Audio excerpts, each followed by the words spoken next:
Esse é o podcast do Publish News. Há 20 anos é aqui que você se informa sobre o mercado editorial. Em uma era que as informações do usuário são um novo petróleo e a privacidade se torna de extrema importância, a Lei Geral de Proteção de Dados ganha uma atenção especial. E é exatamente ela, o tema do nosso episódio de hoje. Nos últimos meses, vimos alguns vazamentos de dados gigantescos, e uma legislação que proteja o usuário final se tornou imprescindível, e agora, vigente. Para explicar o que exatamente a LGPD representa e por que ela é importante para as editoras e para a indústria do livro, que vê agora, mais do que nunca, a importância dos e-commerces e redes sociais, nós conversamos com Eduardo Cunha, diretor de negócios, e Alex Amorim, CIO e CSO, ambos da Yandé. No bate-papo, eles falaram sobre as regras básicas da LGPD, os erros mais comuns na hora de se adequar, o que tanto falta para as editoras estarem de acordo, e ainda, de quantos milhões podem ser as multas pelo descumprimento da famigerada lei. Esse podcast é um oferecimento da MVB Brasil, empresa que traz soluções em tecnologia para o mercado do livro. Além da MetaBooks, reconhecida plataforma de metadados, a MVB oferece para o mercado brasileiro o único serviço de EDI, exclusivo para o negócio do livro. Com a PubNet, o seu processo de pedidos ganha mais eficiência. E já ouviu falar em POD, impressão sob demanda? Nossos parceiros da Livro são referência dessa tecnologia no Brasil, que permite vender primeiro e imprimir depois, reduzindo custos com estoque, armazenamento e distribuição.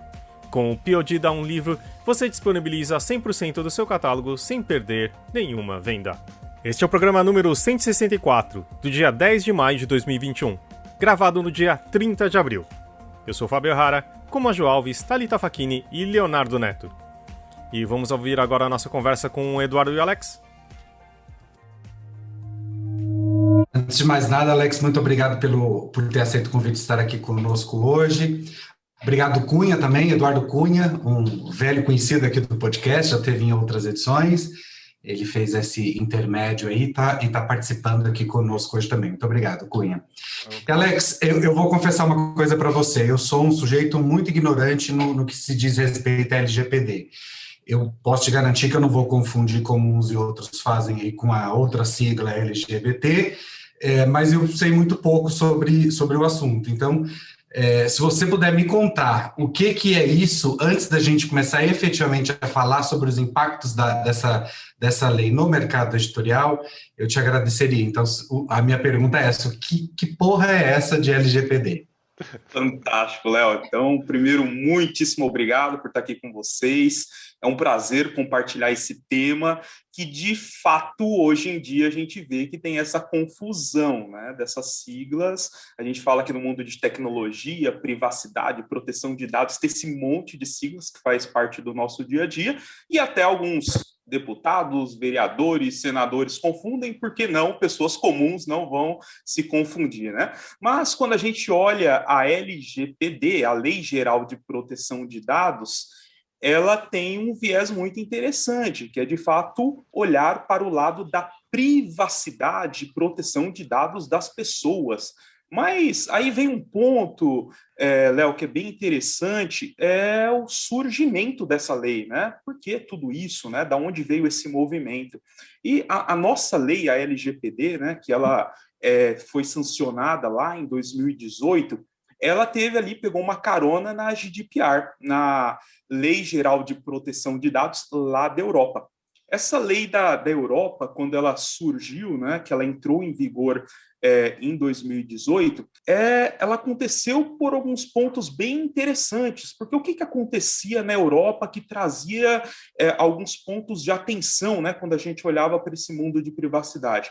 Um deles era mercados de saúde, por exemplo, ali que a gente vê hoje, as corretoras de saúde, planos de saúde. Lá na Europa é muito forte isso, uma pessoa ir lá e contratar um plano de saúde. E o que estava acontecendo, né, nesse período?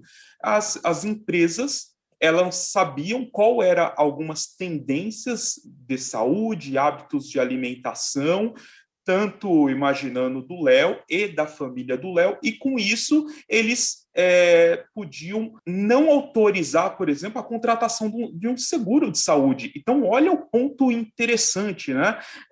Essas empresas, elas começavam a chegar a um ponto de decidir se a pessoa poderia ou não viver. Olha a importância desse tema. E por conta disso, a União Europeia viu isso como um ponto importante e, olhando para esse cenário, falou, não, precisamos criar algumas leis para que as empresas, que hoje na nossa lei tem lá o nome do agente de tratamento, comece a tomar alguns cuidados, né? Até para ver se vai poder realizar algumas ações, tomar ali algumas medidas ou não frente aos dados pessoais. Então, nisso veio a LGPD, essa Lei Geral de Proteção de Dados, justamente com esse objetivo de dar uma proteção para as pessoas, para que elas possam entender do que se trata os dados que são trabalhados, manipulados e processados dentro das empresas, que são esses agentes de tratamento, e as pessoas têm a oportunidade de decidir ou não se aqueles dados vão ser manipulados. Quem nunca recebeu uma ligação, por exemplo, de call center, fala, pô, mas como que conseguiram o meu dado? Quem nunca recebeu ali uma cobrança em nome de outra pessoa, fala, mas como isso, né? Ou às vezes ligando para os nossos familiares, ou seja, né? A gente chegou a um determinado ponto que nós não somos mais donos das nossas informações. E por isso que veio esse ponto da LGPD para a gente começar a olhar para esse segmento. Então, não sei se ficou claro, Léo, a sua pergunta aí, mas justamente esse é o grande objetivo, né, da lei, do surgimento dessa lei, que é justamente a gente conseguir proteger e dar uma autonomia maior para as pessoas, que somos nós, para que nós possamos decidir ou não sobre os nossos dados. Eu acho que. E aí, o que vem a próxima pergunta que eu acho que parece óbvia também, né? Do tipo, mas por que a gente está falando isso num podcast para o mercado editorial? Né? Essa eu quero responder. Vai lá, Edu. A gente começou a fazer o Alex vem algumas semanas, alguns meses treinando a gente lá em André para adequar toda a questão da LGPD. E aí eu comecei a olhar para as coisas do mercado e falei, pô, deve ter alguma coisa aqui que está muito em conformidade. E eu provoquei o Alex, a gente pegou as 15 maiores editoras que a gente lê os dados na André Book Info, né? E a gente chegou à conclusão que as 15 editoras não estão conformes com a lei, né? Tem algum tipo de falha no site dela que fere a lei. Então foi aí que a gente provocou a conversa e trazer para cá seria importante, porque às vezes fica uma discussão meio lateral, ninguém presta muita atenção nisso, e o negócio é sério, as multas são grandes, e o Alex pode dividir com a gente isso aí, sério, mas foi por isso que eu resolvi provocar vocês. Mas, então, Alex, quais são os erros mais comuns que essas editoras e que, enfim, imagino que seja, se as editoras, se as 15 maiores editoras estão cometendo esses erros, sejam erros comuns a diversos outros players da economia, né? E isso é bem interessante, uma pergunta bem interessante, então a gente acabou fazendo essa análise, né? Uma rápida análise, mas quando a gente olha para esse segmento de privacidade, mesmo como eu comentei, é uma lei que surgiu lá em 2018, porém, essa lei ela teve ali algumas transformações ao longo do tempo, né? Então, ela surgiu com o antigo presidente lá ainda, Michel Temer, lá em 14 de agosto de 2018. Depois disso, teve uma série ali de tentativas de modificação entre esse período de entrada ou não, né? Que os advogados chamam, tem uma palavra bonita, né? Que é o vacation legis. Então, as palavras bonitas aí, onde a lei, de fato, ela iria entrar ali por volta do dia 16 de agosto, e teve uma série ali de entraves ali, olhando alguns projetos de leis que foram colocados, algumas medidas provisórias, e com isso teve algumas definições. Olhando a parte do projeto de lei, que foi o 1179, lá de 2020, ele deixou muito claro que o início das sanções da LGPD seria em 1º de agosto de 2021. E a parte do início da lei, né, quando ela iria entrar em vigor, teve várias discussões entre Câmara dos Senados e deputados, e no final do dia a lei entrou. Então, no último 18 de setembro de 2020, a lei começou a entrar em vigor. Então, foi quando teve esse momento das empresas já terem uma obrigatoriedade de uma forma geral, estar em compliance com a lei. Aí, fazendo essa pesquisa, né, então, olhando ali essas principais editoras, né, que fazem parte ali desse modelo, o que a gente viu, né? Hoje, creio que vocês, né, todos nós aqui na hora que estamos navegando, entrando ali em alguns sites, a gente vê aquela barrinha de privacidade. Aquela barrinha de privacidade é muito comum, né? Falando assim, ó, dados seus estão sendo coletados, ali tem algumas palavras como cookie, tem uma palavra ali política. Então, tudo isso faz parte ali desse chamado barra de privacidade ou uma central de privacidade.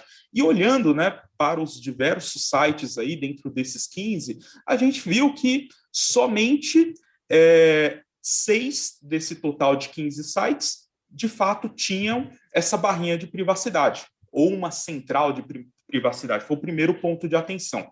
Imaginando que essa adequação da LGPD é uma jornada, né? Então, é um projeto que tem um início, meio e fim. Então, é algo que é longo para se construir, mas olhando, já navegando nos sites, vocês vão poder ver, né, entrando nos sites, quem de fato tem aquela barrinha ou a central de privacidade. Um outro ponto, né, que a gente acabou analisando foi a parte das políticas de privacidade.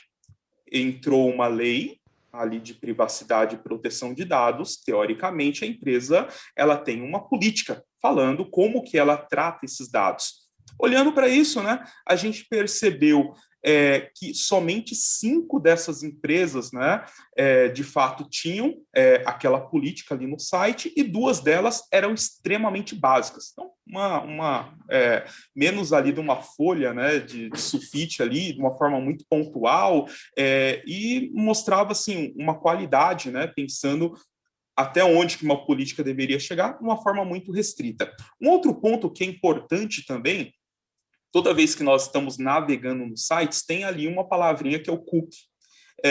Que esse cookie são um conjunto de informações que são coletados para que facilite a experiência do usuário. Para eu saber da onde é aquele usuário, pensando em geolocalização, da onde que ele está partindo, olhando ali para aquele usuário, se ele entrou numa página logada. Imagina que eu fiz uma compra, entrou lá no meu carrinho de compra, como que eu faço para garantir que o meu usuário, se ele saiu do site e se ele voltar, aquela compra continuará no meu carrinho de compra? Isso é um cookie, né? Então é um conjunto de informações ali que são armazenadas. Olhando para isso, somente 2 desses 15 que tinham, de fato, ali falando sobre cookies. Olha que interessante, né? Então, a gente já começa a ver que não são todos, né? A gente já tem uma diminuição grande.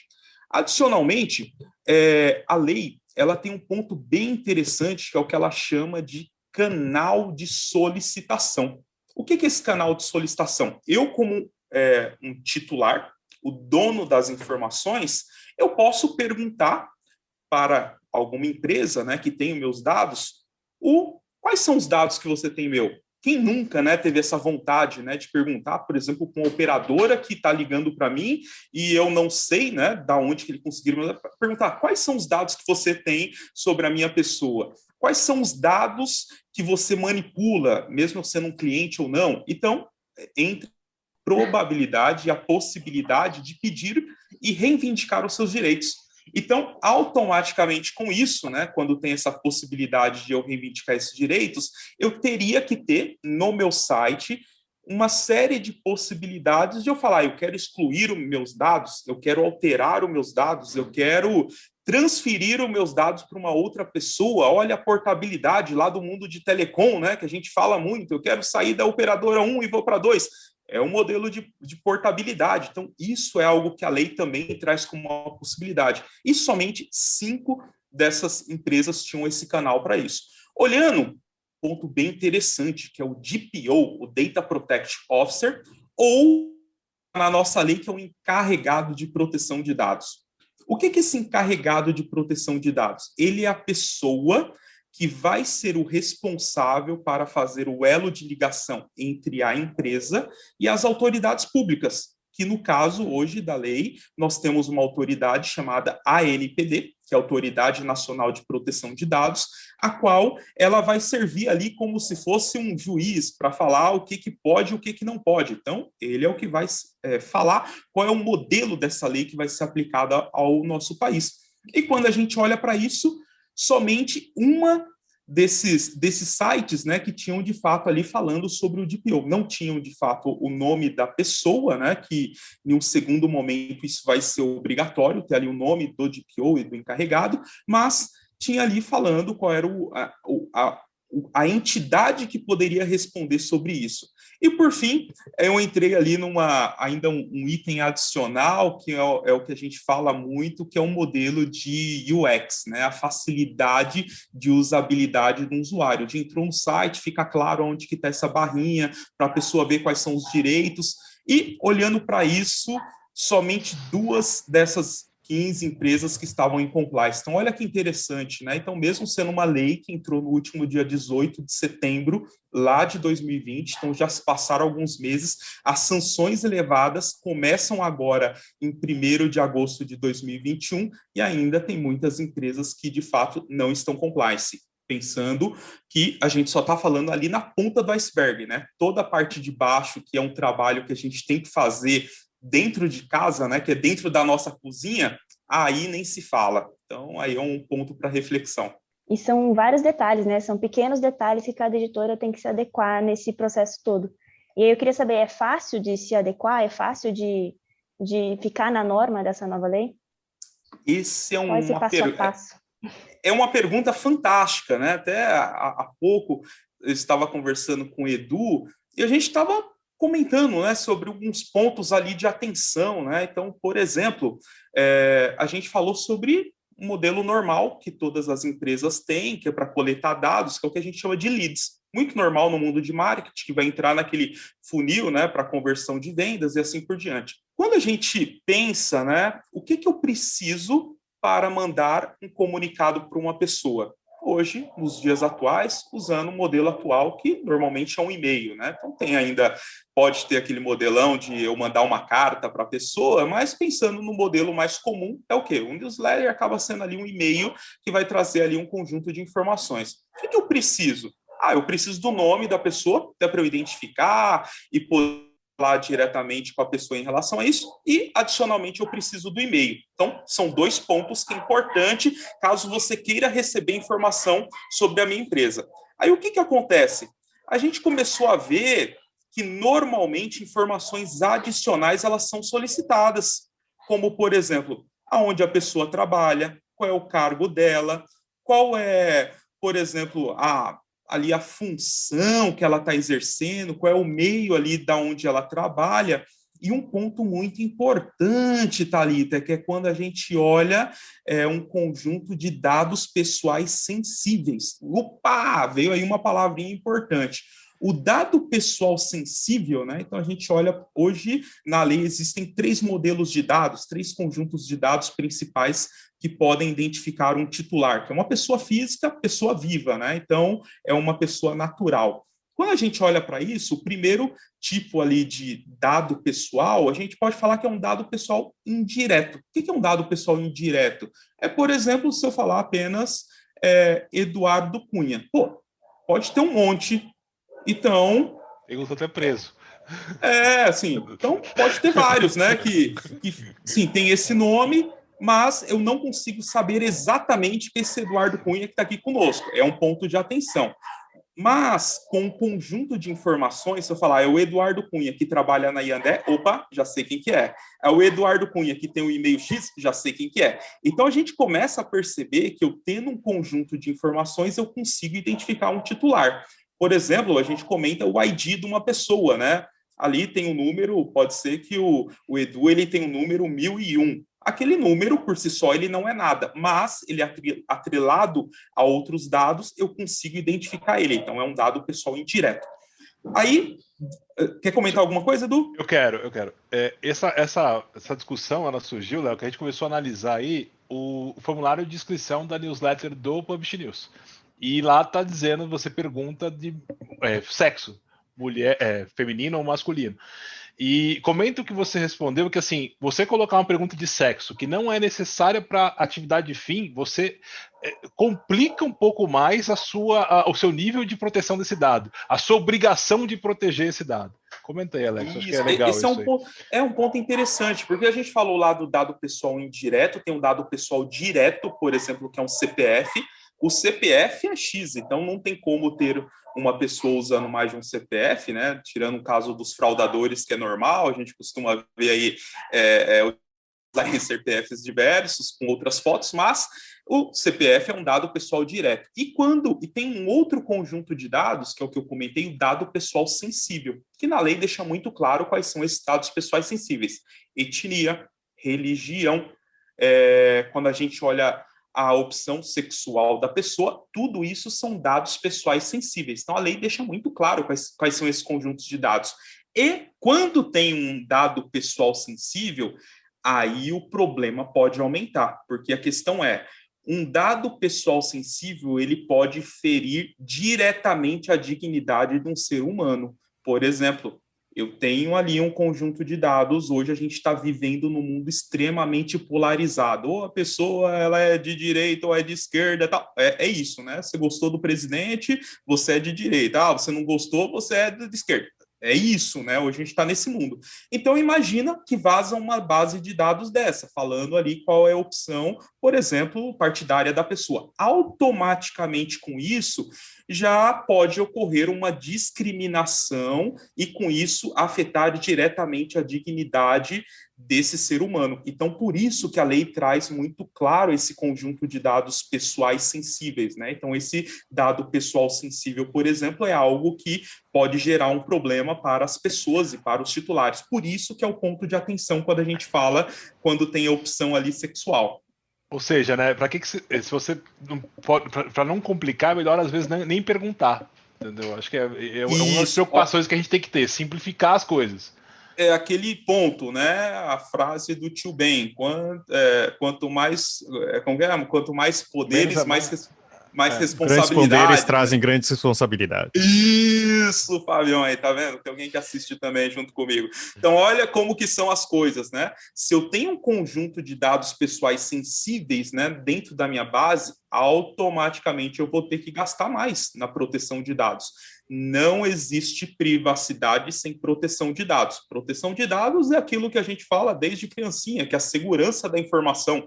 Ou seja, quando não tem essa proteção de dados, eu posso ter um problema frente ao regulador. Então, o que a gente começa a ver, né, como ponto de atenção é que, caso eu colete informações que são pessoais sensíveis, automaticamente tem que aumentar o meu nível de proteção de dados, que, por sua vez, qualquer empresa vai gastar mais, porque quando a gente fala de segurança é tudo em dólar. Dólar hoje 5,5. Meu Deus, como estamos? Então, esse é o nosso mundo, né? Quando eu vou pedir din-din, hoje é tudo na casa do 1 milhão. Por quê? Porque segurança é cara. Então, esse é o ponto de atenção, né? Então, um dos trabalhos, por exemplo, que o Edu comentou, né, que a gente vem fazendo muito forte dentro da Yandé, é justamente esse trabalho de eliminar o máximo de dados pessoais que podem identificar diretamente uma pessoa e aumentar o nosso nível de segurança. Então, toda vez que eu vou falar com o CIO, lá com o CEO, eu peço um caminhão de dinheiro, porque nós precisamos deixar a nossa segurança de uma forma mais robusta. Por exemplo, certificação da ISO 27001, que é uma certificação de segurança, certificação do PCI, que é quando trabalhamos com cartão, ou seja, segurança é caro. Então, esse é um ponto de atenção que entra agora para começar a olhar, né, frente a esses dados que nós estamos coletando. E eu sei que o Fábio está na fila, Fabinho, desculpa te furar, é só porque para eu entender e ter clareza dos conceitos aqui, né? Porque o Cunha falou de sexo, enquanto eu acho que ele devia estar pensando em falar em gênero masculino ou feminino, e aí você falou de opção sexual, acho que orientação sexual, né? Mas o que está em questão é perguntar qual o gênero ou qual a orientação sexual do sujeito, que são coisas completamente diferentes. Ambos, visto que hoje, pensando, né, nesse mundo polarizado que nós estamos, talvez aqui no Brasil um pouco menos, mas lá a gente vai para alguns países do Oriente Médio, isso pode trazer alguns problemas graves, mas pensando sempre na dignidade da pessoa.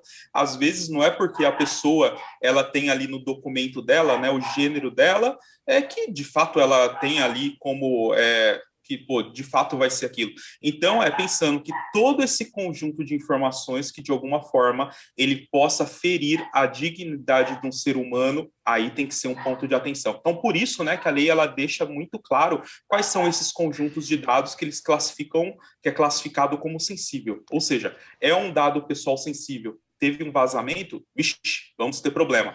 Deixa eu um aproveitar. ponto de atenção muito grande. Ô, Léo, só para completar, eu usei sexo porque os formulários geralmente dizem sexo. Então talvez seja uma coisa que você não precisava nem perguntar. Né? Tá. Agora, assim, aproveitando já o restante da fala do Alex, é assim, a questão de... E aí, por que a gente tá falando tanto nisso? E assim, acontece se tiver um vazamento? Por exemplo, sei lá, eu tenho minha editora, o Errara em Neto, né? E eu chego assim, e eu coleto os dados das pessoas e existe um vazamento de CPF e cartão de crédito, que eu guardo na minha base porque eu sou idiota. Enfim, e eu não tomei cuidado suficiente. O que acontece com a minha empresa? Aí pode ter alguns problemas. O que pode acontecer, né, de uma forma bem clara hoje? Existe, agora já está constituído a ANPD, que é essa Autoridade Nacional de Proteção de Dados, então ela tem esse papel e essa responsabilidade de multar e de fiscalizar, por exemplo, esses casos que vêm acontecendo, né, que a gente vê todo dia notícia, né, todo dia teve um vazamento, até no governo a gente está vendo que está acontecendo muito esses casos de vazamento. O que acontece muito, né, que a gente começa a perceber agora, isso já tem algum tempo, é que outros órgãos começam a fazer esse papel também. Por exemplo, quando a gente olha o Ministério Público do Distrito Federal, hoje na figura do Dr. Frederico Serói, toda empresa que hoje vira notícia vai ter um problema. Provavelmente ele é como ali o nosso amigo Fábio, é o japonês da Federal. É como se fosse isso, né? Ele vai bater na porta da empresa pedindo explicações. Então, hoje, né, o Ministério Público está atuando fortemente em cima disso. Ele vai buscar ali esclarecimentos para entender o que está acontecendo e ele também pode aplicar algumas multas. Um outro órgão que vem fazendo esse papel também, por exemplo, é o PROCON. O PROCON também, ele tem um papel fundamental que ele vem desempenhando isso ao longo do tempo, então, caso a empresa também vire notícia, a probabilidade do PROCON também bater na porta é grande. E com tudo isso, mas Alex, como isso vinha acontecendo antes da entrada da lei? Então, lá do último dia 18 de setembro de 2020, como isso acontecia? O que ficou muito claro para esses órgãos reguladores é que hoje nós já temos algumas leis que são muito robustas, como o Código de Defesa do Consumidor ou até mesmo o Marco Civil da Internet. São leis ali que são muito fortes. Então, esses órgãos reguladores, o que eles começam a fazer, né? Eles começam a olhar para essas empresas que tiveram algum tipo de vazamento.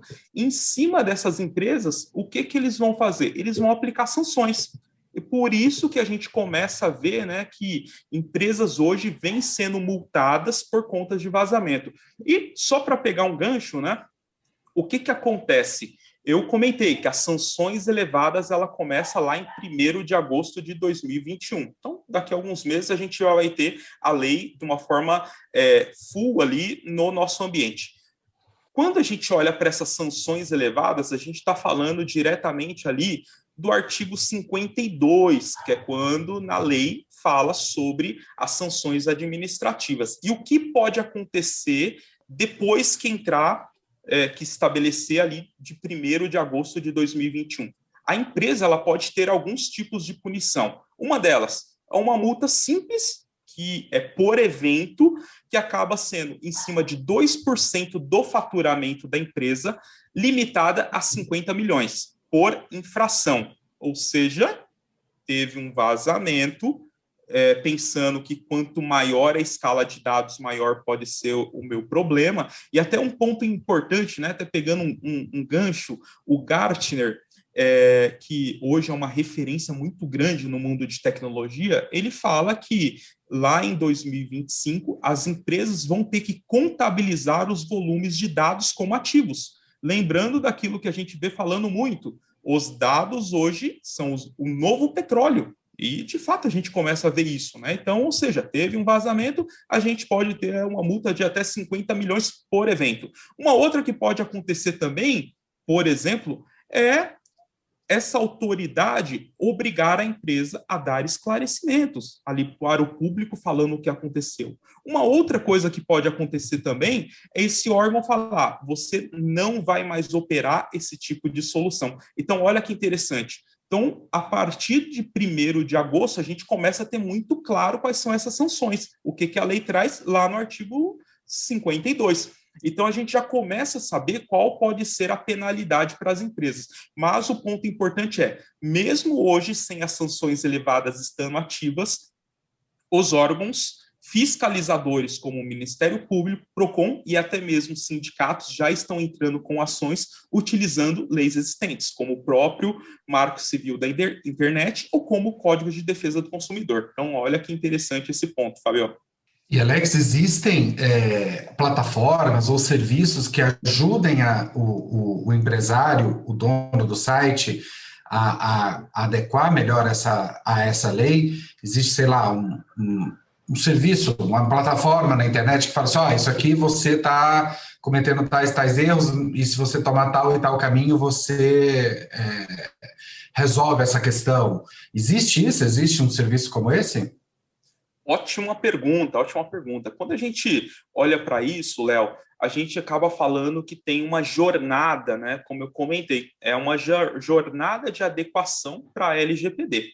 Essa jornada de adequação, basicamente, depois eu vou até compartilhar com vocês o Instagram lá do IBRASPD, que é o Instituto Brasileiro de Segurança e Proteção de Dados, a qual hoje eu estou atuando como presidente, mas essa jornada, né, quando a gente olha esses 12 passos, o primeiro passo que a gente coloca como um dos marcos importantes é fazer um assessment, entender qual é o tamanho do buraco, qual é o tamanho ali do problema que eu tenho.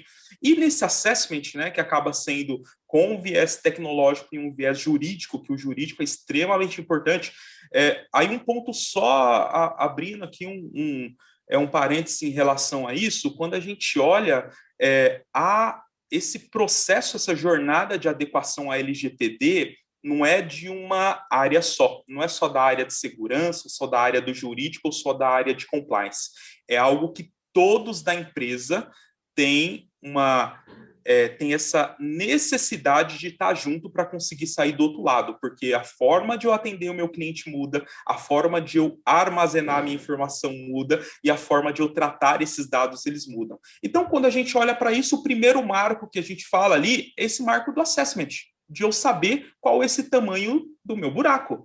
Um outro ponto importante que a gente tem muito claro, né, por exemplo, é olhar para os meus contratos. Hoje vocês vão começar a ver, né, que alguns contratos, principalmente quando a gente olha ali naquela modalidade tanto do B2B quanto do B2C, provavelmente quem assinou algum contrato, né, recentemente viu que provavelmente vai ter ali uma parte do contrato como cláusulas de LGPD. Olha que interessante. Então já começa a ter papéis e responsabilidades muito claras entre duas funções básicas, que é o controlador, quem recebe os dados, quem é o dono das informações, e o operador, que faz parte desse ecossistema de uma forma geral para conseguir fazer a execução daquela atividade.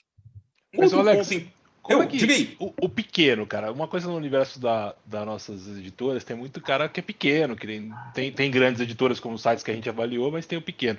Como que o pequeno se vira nisso aí mais rápido? Como é que nesse monte de coisas que eu acho que tenho certeza que é parte do público do Publish? Cara, é interessante essa pergunta, Edu, porque é o seguinte, a lei ela é muito clara que hoje não tem distinção para um grande ou para um pequeno. A lei é para todos, esse é o primeiro ponto. Ou seja, toda pessoa que trabalha com dados pessoais e ganha dinheiro com aquilo, tem aplicabilidade da lei. Então, se você falar, Alex, mas eu sou aqui uma pessoa física, eu trabalho aqui com dados pessoais para eu fazer ali... Sim, a lei é aplicada para mim. Então, a lei ela se aplica tanto para a pessoa física quanto para a pessoa jurídica que utilizam dados pessoais para ganhar dinheiro. Esse é o principal ponto. O que está ainda em discussão lá na ANPD, que é essa Autoridade Nacional de Proteção de Dados, e começa a abrir algumas consultas públicas, né, que a gente, como o Instituto, por exemplo, vem ajudando, é definir essa régua. Por exemplo, pode ser um pequeno, mas esse pequeno pode ter uma base de dados muito grande. Então, caso tenha um vazamento dessa base de dados, o estrago pode ser muito grande para as pessoas. Então, um dos pontos que nós estamos considerando muito, que vai ser um fator relevante, né, para decidir, é o volume de dados. Lembra lá que os dados são o novo petróleo. Então, olhando para isso, quanto mais dados eu tenho, pensando naquelas categorias de dados, eu tenho dados pessoais sensíveis, maior é a probabilidade de eu ter algum tipo de impacto, eu como empresa, né? Então, caso tenha algum vazamento em cima disso. Então, olhando para isso, Edu, eu acho que o principal ponto, né, é o que eu comento muito. A esposa de César não basta ser honesta, ela tem que parecer que é honesta. Ou seja, quando a gente entra num site de uma empresa, já não vê aquela barrinha de privacidade, já começamos a ver, será que a empresa de fato ela está se preocupando com a LGPD? Como eu falei, a jornada é muito grande. Tem 12 passos ali que fazem parte disso. Não é algo que a gente vai falar, se eu começar agora, em 1º de agosto eu estarei pronto? Não estarei, porque é uma jornada grande. Mas uma coisa simples, por exemplo, de eu colocar no meu site essa barrinha de privacidade, colocar qual é a minha política, quais são os cookies, qual é o meu contato do DPO, e ter essa possibilidade das pessoas entrarem em contato com a empresa para reivindicar os seus direitos, isso já é um grande começo, porque automaticamente, quando a gente olha para isso, as pessoas já começam a ver a ponta do iceberg. Eu estou vendo que a empresa, de fato, está começando a se preocupar com isso.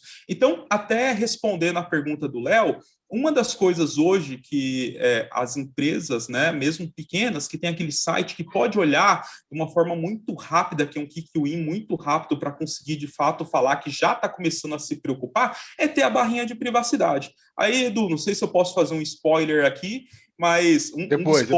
Depois? A gente tá vai bom. Ajudar. A gente vai ajudar. Isso. Então, depois nós vamos falar sobre isso, mas, de fato, né, hoje, acho que acaba sendo aí uma grande responsabilidade, né, de empresas maiores e mais estruturadas que fazem parte desse ecossistema poder ajudar de alguma forma. Mas tem empresa já especializada em fazer isso, né? Tem várias. A questão né, tem muita coisa que, como eu comentei, vem de fora, né? Então, no ano passado, eu tive a oportunidade de estar na Cybertech, ali por volta de fevereiro, que é um dos maiores eventos de tecnologia de Israel, onde, lá tem a nata de tecnologia, é fantástico. Então, você vê tudo que é de bom e bacana que está no mercado, mas é em dólar. Aí, depois, ali comecinho de março, pude estar na RSA, que é um evento que acontece lá em São Francisco, onde você acaba vendo, empresas fantásticas que estão ali no mundo americano, ao decorrer do mundo, você começa a ver que tem muita solução. A questão é tudo em dólar. Aí a gente começa a ver, mas quanto é que vai custar para eu me adequar à LGPD? Então, esses são pontos importantes que a gente começa a ver como podemos ajudar nesse momento. Então, acho que a gente já está caminhando aqui para o final, mas eu queria tentar uma pergunta mais assim, como consumidor e como usuário né? A lei protege realmente os dados? Ela é efetiva nesse sentido? A lei, ela dá ou pelo menos o espírito dela, né? Tentativa. Não, é assim, às vezes o pessoal pergunta, e aí, a lei vai pegar? Eu acho que já pegou. Acho que esse é o principal ponto, né? Muito comum, a lei vai pegar? Não, já pegou, porque a gente começa a ver que empresas muito grandes de birô de crédito, né? Se qualquer pesquisa que fizer, a gente já vai começar a ver que empresas muito grandes estão tomando multas pesadíssimas por conta disso. Estão começando a ser atuadas, porque até então era aquela história, qual a informação que você precisar? Não sei, vai mandando que depois a gente descobre. Sempre foi isso antes da lei. Agora, após a lei, a gente começa a ter uma responsabilidade maior, né? Por que eu preciso dessas informações? Aí entra naquele primeiro ponto que eu estava comentando, né? Uma newsletter.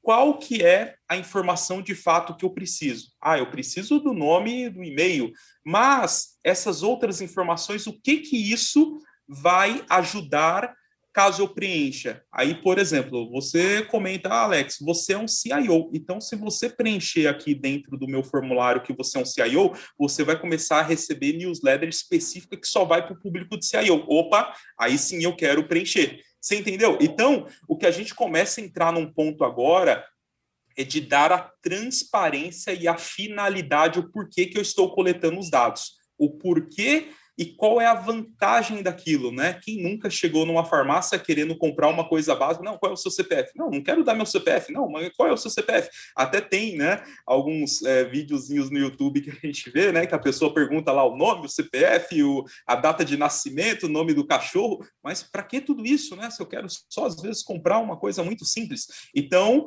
a gente começa a entrar agora num momento que é entender a finalidade para o processamento daquele dado, ou seja, meus dados têm valor. Então, isso é um ponto muito importante.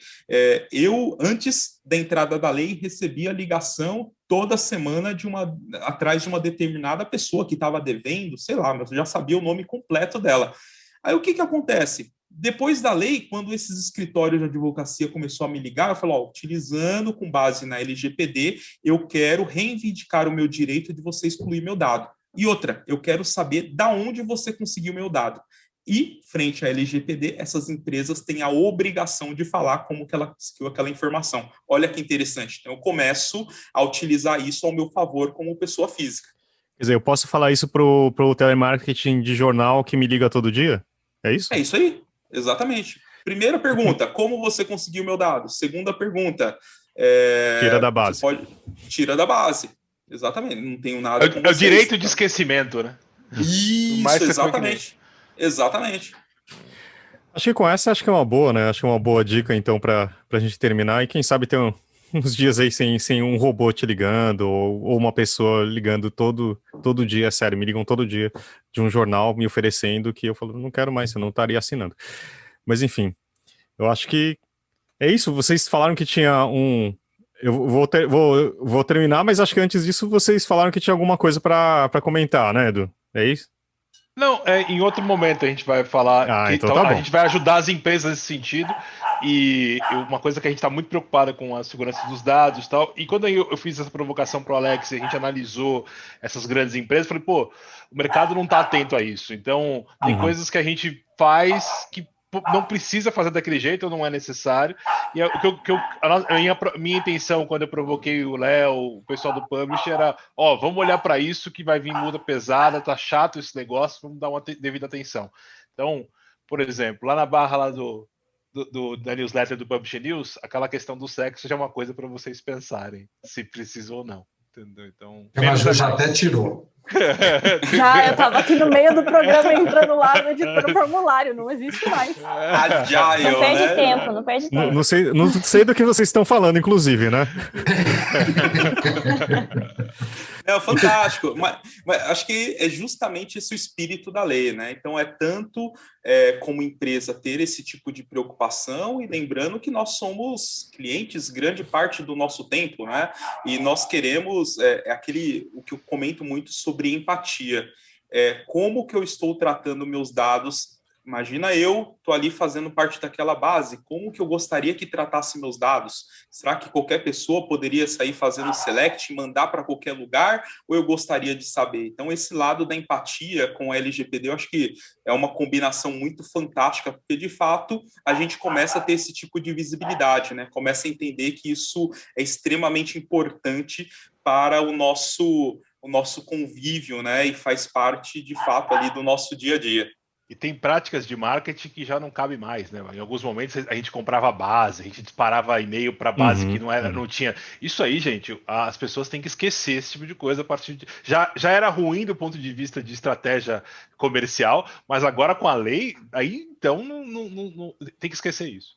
Edu, até tem numa apresentação, uma vez eu fiz para um público de marketing, eu comentei com eles, o que vale mais? Eu ter 10 milhões de leads que eu consegui o dado, sei lá como, que as pessoas nem têm ideia e ficam me ligando, ficam enchendo o saco ali, me oferecendo algumas coisas, como o próprio Fábio comentou, fica enchendo o saco ali, sendo que eu não quero, ou vale mais 1 milhão de dados de pessoas, de fato, que entrou ali no meu site e falou, eu quero compartilhar meu dado com essa empresa. Olha a diferença. O que vale mais? Os 10 milhões que vão ficar bravo comigo porque fica ligando em qualquer momento, ou 1 milhão que fala, não, de fato eu quero receber informações dessa empresa. Então, muda um pouquinho, né? Não é que a LGPD chegou e vai parar o negócio. Não, a gente continua tendo um negócio, mas eu vejo que de uma forma mais inteligente. Eu acho que isso é extremamente importante nesse momento, e a gente começa a repensar algumas coisas. E o ponto, acho que mais importante, olhando como a empatia, né? O meu dado está ali dentro, o dado dos meus familiares, muitas vezes pode ter o dado dos meus filhos, e aí, como que eu quero que trate essas informações? Isso, eu acho que vem muito, né, para agregar, e é uma das bandeiras que nós carregamos aí como profissionais de segurança e privacidade para fazer esse tipo de alerta para todos, né? Então, como que nós estamos tratando os nossos dados? E aqui no Momento MVB Brasil, com o Ricardo Costa e também uma nova convidada. Quem temos aqui hoje, Ricardo? Apresenta para a gente. Bom dia, Fábio. Bom dia. Bom dia, pessoal. Hoje nós temos conosco a Cristiane Martins, que a gente vai falar hoje sobre os status de qualidade dos títulos na plataforma, também conhecidas como medalhas. Oi, Cris. Oi, Ricardo. Oi, Fábio. Oi, pessoal. Prazer falar com vocês aqui. Prazer é nosso. Conta pra gente, então, quer dizer que se eu for um bom aluno, eu ganho medalhas, é isso? Exatamente, Fábio. Exatamente isso. Vou explicar um pouquinho para vocês. Bom, vocês já ouviram a gente falar bastante aqui, né, da importância dos metadados e do reflexo que uma boa gestão de catálogo proporciona, né? Mas já parou para pensar em como que se faz essa gestão no dia a dia? Então, hoje a gente queria falar um pouquinho de uma área da MetaBooks chamada status de qualidade, que com certeza pode ajudar nisso, além de incentivar o preenchimento completo dos dados na plataforma. E a dinâmica dessa área é bem simples. A gente atribui uma pontuação para o título, fazendo com que ele seja premiado com medalhinhas, ouro, prata e bronze. Então, quanto mais metadados esse título tiver, seguindo critérios já estabelecidos pela plataforma, maior vai ser esse alcance de medalhas. E falando um pouquinho desses critérios também, por exemplo, para que um título seja considerado como medalha bronze, ele precisa ter todos os campos obrigatórios preenchidos na MetaBooks e ter uma imagem de capa. Para ele avançar para a medalha prata, além desses requisitos da medalhinha bronze, o título precisa ter 3 palavras-chave e 2 mídias adicionais, que pode ser uma imagem 3D, uma imagem interna do título, uma foto do autor, e também a indicação de um público-alvo, como uma faixa etária por idade do livro. E para a gente alcançar a tão desejada medalha ouro, é necessário que o título preencha todos esses requisitos até o prata, que a classificação TIMA, aquela que o Ricardo já apresentou aqui para vocês, seja confirmada na MetaBooks e que tenha ocorrido atualização ou pelo menos confirmação de preço, status e disponibilidade do livro nos últimos 3 meses. E a gente está sentindo as editoras bem engajadas, sabe, nesse processo, em tentar elevar o nível dos seus títulos. Consequentemente, claro, elevando a qualidade dos metadados dos livros. E às vezes é engraçado, acaba até virando questão de honra manter tudo 100% ouro, esse é o objetivo. E é um sentimento muito legal ver as editoras preocupadas com esse tipo de ação e entendendo que faz muito sentido cuidar sempre dos metadados, até porque autor, editora, livraria e, claro, os leitores vão acabar se beneficiando, né? E além de todos esses benefícios, os maiores pontuadores, essa é a melhor parte, também tem a chance de concorrer ao Prêmio MetaBooks, que é uma categoria do Prêmio Publish News, que inclusive terão os vencedores desse ano divulgados na cerimônia da semana que vem. E é isso, pessoal. Então, rumo ao ouro. E qualquer dúvida sobre as medalhas ou qualquer área relacionada a MetaBooks, aos metadados, pode contar com a gente que a gente vai ter o maior prazer em ajudar todo mundo. Muito bom. Obrigado, Cris. Valeu, Ricardo. Até a Obrigada, próxima, gente. obrigada, Fábio. Obrigado, Até. Fábio. Valeu, pessoal.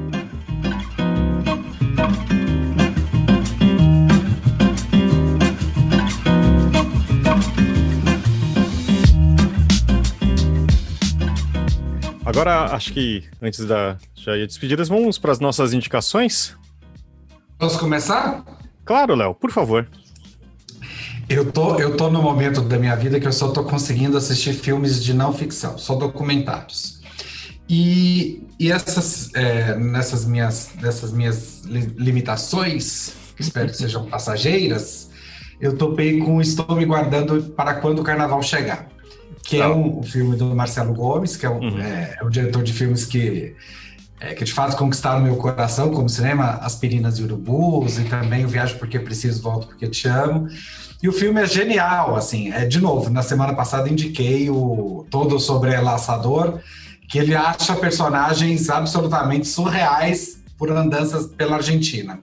E aqui no Estou Me Guardando para Quando o Carnaval Chegar, o Marcelo Gomes também encontra personagens muito interessantes na cidade chamada Toritama, em Pernambuco, e que é uma cidade que gira em torno do jeans. Então você não entende o porquê do título até quando chega do meio para o fim, e já dando spoiler, as pessoas passam o ano inteiro trabalhando desesperadas porque elas querem curtir o carnaval. Então, isso é uma coisa, é um filme muito, muito legal. Eu assisti nessa minha fase de documentários e fiquei encantado, estou até com vontade de assistir de novo. E indico. Boa, essa eu não conheço não, hein? Vai lá, Alex, já que você tomou a palavra, quer indicar alguma coisa pra gente? Beleza, vamos lá. Então, até nessa linha aí de filmes, né, falando um pouquinho sobre esse tema, tem um filme lá que é o Dilema das Redes, que tá no Netflix, né, que é um conjunto ali de especialistas que falam, de fato, ali sobre como as redes sociais, ou até mesmo navegadores ali, eles podem manipular aquilo que você está pensando e como que você está agindo. Aquela muita história do que a gente vem vendo muito, né, sobre fake news, aquela coisa toda. Então, esse filme, né, que é um documentário ali desses profissionais, ele traz uma visão muito clara que antes, às vezes, a gente fala, pô, isso aqui é uma outra realidade, isso não acontece. Aqueles filmes assim, isso é impossível. Não, isso é possível, e esse documentário ele traz essas informações. Então, como que eu consigo, na hora, por exemplo, de eu falar aqui um determinado tema, o meu telefone vai trazer aqui uma propaganda para mim. Só, pô, mas como isso, né? Como você descobriu isso? Então, existem várias formas ali de esse rastreamento de comportamento que, de fato, você consegue induzir. E mais outras duas dicas aí rápidas. Primeiro é o canal do Ibraspd Oficial, lá no Instagram. Então, quem quiser pode acessar. Então, lá a gente tem uma série... no começo da pandemia, eu fiz por volta ali de umas 50 horas de lives falando sobre LGPD, entrevistando diversas pessoas. Foi muito bacana, que lá tem delegado, tem juiz, tem advogado, profissionais de segurança. Então, tem muita informação ali bacana, gratuita. E também meu próprio Instagram, que é amorim.lgpd, também, que tem lá sempre eu venho comentando, colocando ali alguns incidentes e vazamentos que vem acontecendo. Então, é isso, Fabião. Muito obrigado, viu, pela oportunidade de estar junto aqui com vocês. Valeu. Edu, já que você também tá aí, já desmontado, pronto para falar. Beleza. O Dilema das Redes eu super recomendo. Inclusive, eu tirei os aplicativos do Instagram e do Facebook depois que eu assisti, né? Eu não saí das redes, mas eu tirei o aplicativo, então eu uso muito menos. Eu fui motivado, mas eu vou indicar um restaurante que eu fiquei encantado no último final de semana, chama Beraldo de Cali, fica ali numa estradinha, numa chácara na estrada de Jarinu, em Jundiaí. É uma massa, uma polenta frita divina, viu, Léo? Um dia a gente vai lá comer. Entendeu? Então vou ficar com reforço o Dilema das Redes e o Beraldo de Cali. Muito bem. E você, Thalita?